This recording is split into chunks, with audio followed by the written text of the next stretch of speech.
You survived the extinction of the dinosaurs, only to discover that Earth had become even stranger. 66 million years ago, the dinosaurs were gone, but the world they left behind was anything but empty.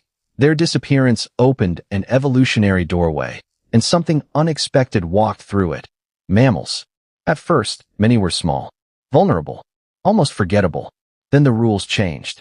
But here's the strange part. Without dinosaurs dominating the planet, mammals began exploding into wildly different forms. Some became enormous. In the colder regions, woolly mammoths towered nearly 3.5 meters tall and weighed up to 8 tons. In Australia, diprotodons wandered across the landscape, giant relatives of modern wombats. And the ocean had its own nightmare. Megalodon, a shark potentially reaching 20 meters long, armed with teeth around 18 centimeters in size. If you entered the water, you weren't at the top of the food chain anymore. But that's not even the craziest part. The Cenozoic wasn't simply an age of giant animals. It was the beginning of the world that would eventually produce something far more dangerous than any mammoth or shark. Us. And the question suddenly changes. How did tiny, vulnerable primates survive long enough to inherit the planet? The answer began with two seemingly ordinary advantages: grasping fingers and forward-facing eyes. Early primates were small compared with the giants around them. But over millions of years, they diversified. Some became monkeys. Others became apes. Eventually, one branch began moving towards something completely different: humans. But here's where it gets weird. The Cenozoic wasn't one unchanging world. It stretched across tens of millions of years and was divided into the Paleogene, Neogene, and Quaternary periods. And the planet kept transforming underneath every creature living on it.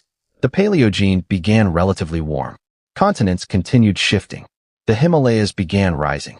Mammals diversified. Then came the Neogene. Temperatures dropped. Ice ages became increasingly important. New plants and animals appeared, while hominids began emerging. And then came the Quaternary, the world of repeated ice ages, changing climates, giant mammals, and increasingly powerful humans. What happens next changes everything. Hominids learned to use tools, control fire, develop increasingly complex communication. They spread across continents. Neanderthals survived for an extraordinary length of time in Eurasia. Other human relatives appeared and disappeared. Eventually, only one remained: Homo sapiens. But if you suddenly appeared in the Cenozoic, would you actually survive? The answer might be much simpler and much more terrifying than you think. You wouldn't need to survive prehistoric oxygen levels or some alien atmosphere. You'd be breathing Earth's air. The real danger would be everything trying to kill you. Imagine standing alone on an ancient landscape.